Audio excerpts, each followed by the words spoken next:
안녕하세요 여러분, 서재쌤의 생명과학입니다. 자, 이번 시간에는 물질의 생산과 소비에 대해서 하도록 하겠습니다. 여기서 이야기하는 물질이 뭐냐? 유기물이다. 누가 생산해? 생산은 당연히 누가 하겠어? 자, 생산자가 하겠죠. 소비는 누가 합니까? 소비는 모든 생물이 다 합니다.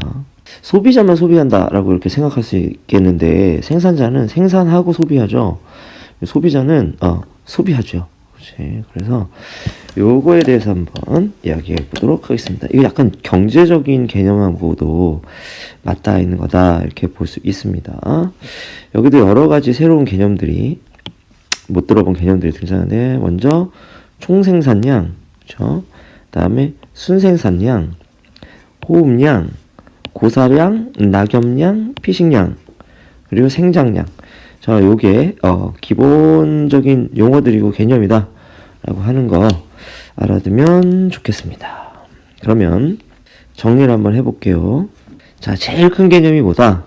총생산량이에요. 자, 총생산량의 개념은 말 그대로 생산한 유기물의 총량이겠죠. 그럼 누가 생산해? 생산자가. 뭘 통해서? 광합성으로. 그래서 광합성을 통해 생산한 유기물 총량이 되겠습니다.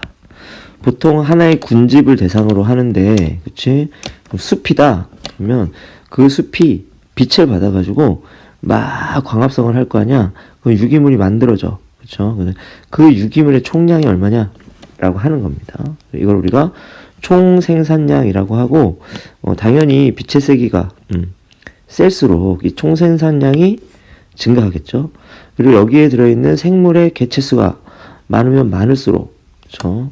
개체군의 밀도가 클수록, 종다양성이 클수록 역시 생산량이 많을 거다라고 하는 사실을 알 수 있습니다. 이 생산량은 다시 둘로 나눌 수가 있는데, 하나는 뭐야? 호흡량입니다. 이거 포도당을 생산해서 이걸 에너지원으로 사용하잖아. 그래서 이거를 호흡으로 소비하는 겁니다. 그래서 이거를 뭐라고 볼 수 있어? 호흡량은 소비하는 양이라고 볼 수 있어요. 그러면 생산해서 소비했어. 그러면 쓰고 남은 거, 그렇죠? 쓰고 남은 거. 우리가 보통 이거를 뭐라면 순이익이라고 하잖아. 그렇지? 총생산량이 매출액이면, 그렇죠? 그러면 쓰고 남은 거를 우리가 순이익이라고 볼 수가 있겠지. 그래서 이걸 우리가 뭐라고 한다?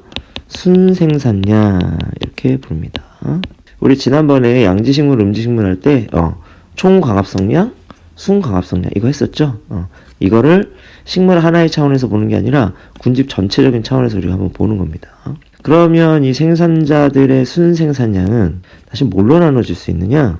다시 셋으로 나눠볼 수 있는데, 첫 번째는 고사량, 낙엽량입니다. 식물들이 뭐해? 말라 죽는 애들도 있고 낙엽이 돼서 떨어진 애들도 있단 말이야. 그렇지? 이런 양은 뭐에 해당하겠어? 사용은 안 했지.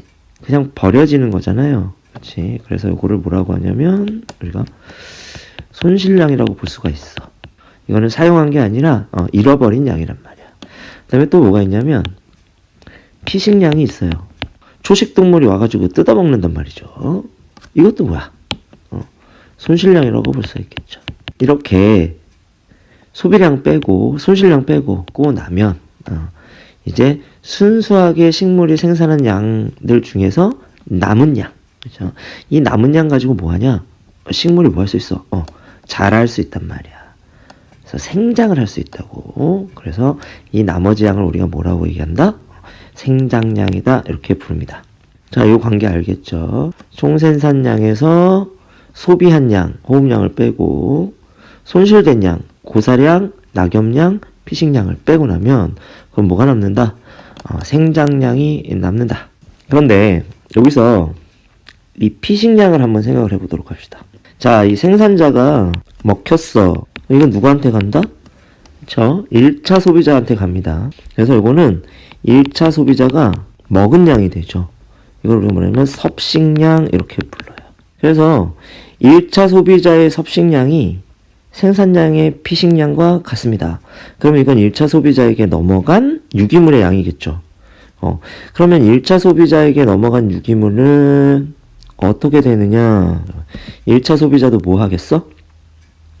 호흡을 한단 말이야. 그쵸? 근데 호흡하기 전에 얘네들이 식물을 이렇게 우걱우걱 씹어 먹었어. 그러면 여기에 있던 유기물들이 100% 식물의 1차 소비자의 몸속으로 흡수가 되느냐? 아니야. 뭐예요? 배설을 한단 말이야. 그치? 얘네들이 배설하는 건 흡수하고 이제 흡수되지 않은 유기물들이 이 배설물 속에 들어가 있다고. 그렇죠? 그렇기 때문에 생산자의 몸으로 흡수되지 않고 그냥 버려지는 유기물의 양. 네. 이걸 뭐라고 하냐면 배출량이라고 불러요. 배출량을 빼고 나면 순수하게 1차 소비자의 몸속으로 들어간 유기물의 양이 됩니다. 이 양을 뭐라고 하냐면 동화량이라고 합니다. 그럼 이 동화량이 또 어떻게 나눠지게 될까요? 첫 번째는 이 동화량 중에 일부를 뭐해? 호흡에 사용하겠죠. 그래서 호흡량이 되고요. 이거는 누구의 소비량이 된다? 그렇죠. 1차 소비자의 소비량이 됩니다. 1차 소비자에게도 누군가에게 먹히겠죠. 그렇죠. 2차 소비자한테 먹힐 거 아니야. 그거를 뭐라 그래? 피식량. 살다가 죽잖아. 그럼 죽어서 썩는다고. 그렇죠. 그걸 뭐라고 불러? 자연사. 사체가 되는 거죠. 그러면 요거는 무슨 양이 되겠어? 위에서 얘기한 것처럼. 이건 손실이잖아. 그렇지? 그래서 손실량에 해당합니다. 그러면 이 두 가지를 빼고 나면 남은 양은 순수하게 1차 소비자의 것이 되겠죠. 그래서 그만큼 뭐 할 수 있다? 생장할 수 있게 됩니다. 그래서 이게 생장량이 되는 거야. 자, 여기까지 이해됩니까? 이때 1차 소비자의 양인지 생산자의 양인지를 구분하는 게 좀 중요합니다. 요거는 생산자의 호흡량이죠. 요거를 우리가 A라고 한번 해볼게요. 1차 소비자의 호흡량입니다. 그러면 A하고 B 중에서 어떤 값이 더 크겠어요? 당연히 A 값이 더 크겠지. 그 다음에 생산자의 피식량이 있어요. 생산자가 먹힌 양이지. 요거를 우리가 C라고 한번 해봅시다. 그 다음에 생산자의 생장량, 요거를 D라고 한번 해봅시다. 그 다음에 1차 소비자의 생장량, 요걸 E라고 한번 해볼게요. D하고 E를 비교해보자고. 그럼 뭐가 더 크겠어? 그쵸? 생산자의 생장량이 무엇보다 1차 소비자의 생장량보다 더 크게 됩니다. 왜냐하면 이 1차 소비자의 생장량은 뭐의 일부야? 생산자의 피식량 C값의 일부란 말이야. 그렇죠? 그렇기 때문에 이런 값이 형성이 된다. 그리고 생산자의 피식량 C값이죠. C값은 뭐보다? E값. E값보다 더 큰 값이야. 그리고 E값은 뭐 안에 들어있다? C값 안에 들어있다. 이렇게 생각해 볼 수가 있습니다. 이게 시험에 자주 물어봐요. 그렇죠? 그래서 1차 소비자가 가져간 양하고 그 다음에 생산자의 피식량이 뭐 하기 때문에 같기 때문에 여기 한번 연결해 볼게요. 요 값이 있죠. 요 값. 요 값의 일부가 이것들을 형성하게 되는 거야. 여기 나와 있는 호흡량, 피식량, 자연사량, 생장량, 1차 소비자가 가진 이런 양들은 당연히 생산자의 피식량보다 더 적은 값이 됩니다. 자, 요걸 그림으로 좀 나타내 보면 이렇게 볼 수가 있어요. 요거는 생산자고 요거는 1차 소비자죠. 총 생산량에서 뭘 빼니까 호흡량을 빼니까 뭐가 나와? 순생산량이 나오고 순생산량에서 피식량과 고사 낙엽량을 빼니까 뭐가 나와? 생장량이 나오는 거지. 그렇지? 그리고 요 피식량 있죠? 이 피식량이 뭐가 돼? 1차 소비자의 뭐가 돼? 섭식량이 되는데 그 중에서 배출량을 빼고 나니까 뭐가 되고? 동화량이 되고 이 동화량 안에 뭐가 들어있다? 호흡량이 들어있어요. 그쵸? 피식 자연사량이 들어있습니다. 그리고 남은 게 뭐야? 생장량이 됩니다. 그러면 여기 생장량 이게 누구의 생장량이죠? 생산자의 생장량이죠. 요건 누구의 생장량이죠? 1차 소비자의 생장량입니다. 그러니까 당연히 생산자의 생장량이 훨씬 클 수밖에 없어요. 그렇죠? 왜냐하면 1차 소비자의 생장량은 생산자의 피식량의 일부이기 때문에 그렇습니다. 그 다음에 여기 생산자의 호흡량이죠? 그렇지? 요거는 1차 소비자의 호흡량이란 말이야. 마찬가지야.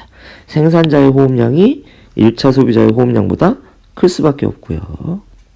그 다음에 생산자의 생장량이 1차 소비의 생장량보다 클 수밖에 없습니다. 그렇죠? 그럼 생각해보자. 여기 피식 있잖아, 피식. 1차 소비자의 피식량. 이건 그러면 뭐와 또 같겠습니까? 그쵸? 2차 소비자의 섭식량과 같겠죠? 그럼 2차 소비자의 생장량이나 호흡량은 당연히 1차 소비자 것보다 더 작아질 수밖에 없습니다. 계속 단계로 올라갈수록 손실되는 양이 있고 소비되는 양이 있기 때문에 먹이 연세 상위 단계로 올라가면 올라갈수록 그 양이 계속 줄어들 수밖에 없다라고 하는 거 알아두면 되겠고요. 그 다음에 이 그래프 한번 볼게요. 이게 군집의 천이하고 연관돼서 좀 많이 나와요. 그래서 요 그래프를 한번 보면 제일 위에 있는 게 뭐야?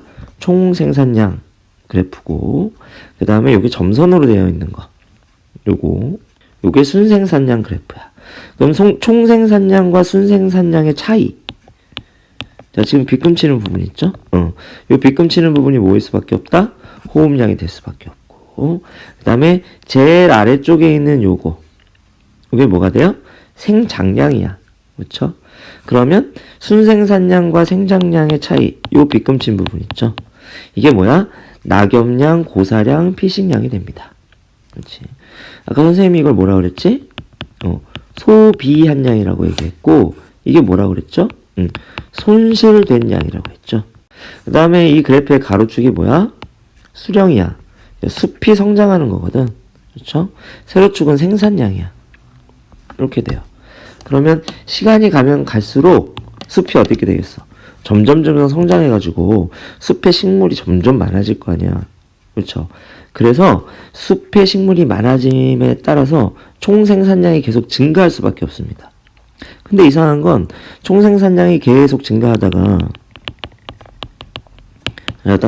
어느 순간 총 생산량이 꺾이기 시작하는데, 이 꺾이기 시작하는 요 부분을 뭐라고 볼 수 있냐면 양수림이 완성되는 시점이라고 우리가 볼 수가 있어요. 그 다음에 이게 천일을 거쳐서 뭐로 넘어가지? 음수림으로 넘어가지. 우리 양지식물하고 음지식물하고 우리가 할 때 생각했던 것처럼 양지식물은 어떠냐면 광합성 능력이 높습니다. 그렇기 때문에 빛만 받으면 생산량이 매우 많아요. 하지만 음수는 어떻습니까? 그쵸?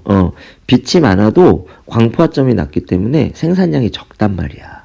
그래서 양수가 음수로 대체되면서 이 숲에 식물의 양은 많아질지 모르겠지만 어떻게 된다? 총 생산량은 줄어들 수 있게 된다 라고 하는 거고. 그래서 여기서 착각하지 말아야 될 것은 얘가 이렇게 꺾이기 시작하면서 숲의 유기물량이 감소한다고 착각할 수 있습니다. 근데 이거 이렇지 않아요. 총생산량이 뭐하게 줄어들고 순생산량도 줄어들고 생장량도 줄어들긴 하죠. 그렇지?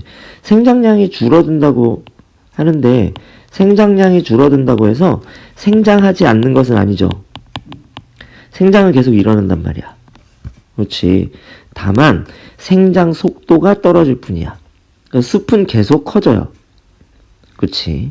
하지만 그 숲이 발달하는 속도가 좀 느려질 뿐이다 라고 얘기하는 거야. 그래서 숲이 줄어들려면 어떻게 해야 돼? 이 생장량이 0 또는 마이너스로 내려가야 되겠지. 그치? 그래야 될 거 아니야. 그래야 숲이 줄어드는 겁니다. 여기까지 좀 알아둘 수 있도록 합시다. 자, 내용은 이렇게 했고요. 요 두 개의 그림, 매우 중요한 그림이니까 잘 좀 알아둘 수 있도록 하고, 여기 나와 있는 괄호 있죠? 요거는 동영상 딱 멈춰놓고 빈칸에 뭐가 들어갈지 생각해 보면 좋겠습니다. 이제 문제 두 개만 풀어보고 마무리할게요.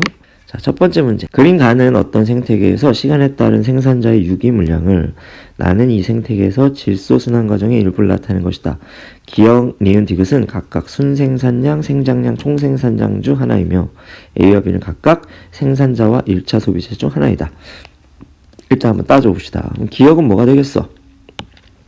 제일 많잖아. 당연히 총생산량. 니은은 순생산량.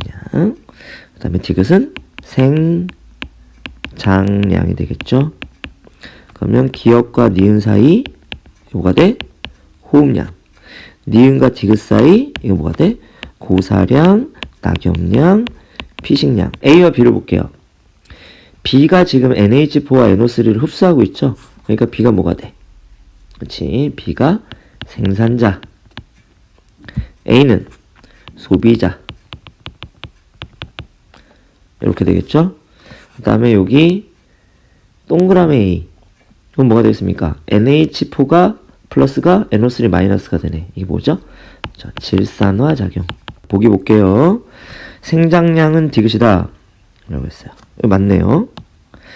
B에서 A로 전달되는 유기물의 양은 니은보다 많다 라고 했습니다. B에서 A로 전달되는 유기물의 양이 뭐였지? 생산자에서 소비자로 넘어가는 거. 생산자의 뭐지? 피식량. 소비자 입장에서 보면 뭐죠?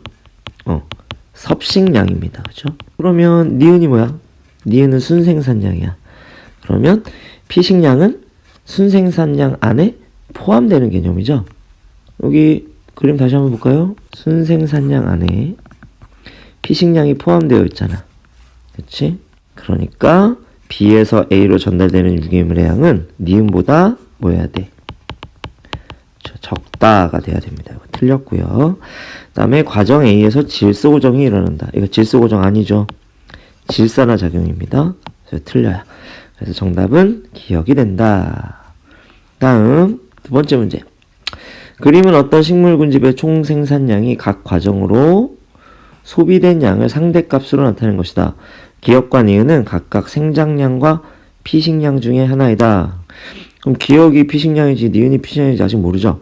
근데 이 밑에 조건이 하나 있습니다. 총 생산량의 상대값은 얼마야? 100이고 그 다음에 기억에는 2차 소비자에 뭐가 들어갔다? 피식량이 포함된다. 그러면 이게 2차 소비자까지 넘어갔다면 어떻게 넘어갔겠어? 1차 소비자를 거쳐서 넘어갔겠지. 그러면 1차 소비자로 가는 양이 뭐야? 피식량이잖아. 그러니까 기억이 뭐고? 피식량이고 니은은 생장량이겠구나 라는 것을 알 수 있고요. 그 다음에 전체 값이 얼마라 그랬어? 100이라 그랬잖아. 총생산량. 그러니까 여기 고사량이 얼마가 돼야 되겠어요? 여기 20이 돼야 되겠네요. 이렇게. 그러면 기억은 생장량이다. 이거 틀렸어요. 생장량은 니은입니다. 생산자의 순생산량은 55이다. 전체 값이 100이야. 호흡량을 빼면 순생산량이 되죠. 100에서 45 빼면 55 맞네요. 그래서 니은 맞습니다. 디귿. 니은에는 1차 소비자의 생장량이 포함된다. 그러는데 이거 생장량이잖아. 그렇죠. 1차 소비자의 생장량은 어디에 들어있겠어? 그렇지. 여기에 들어있지. 요 안에 1차 소비자의 생장량이 들어있단 말이죠. 그래서 니은에 들어있는 게 아니라 어디에 들어있는 거야? 기억에 들어있는 겁니다. 그래서 디귿이 틀린 말이 돼요. 자, 이 생태계 단원이 문제가 어렵게 낼 수 있는 파트가 별로 없기 때문에 여기에서 조금 꼬인 문제들이 많이 나옵니다.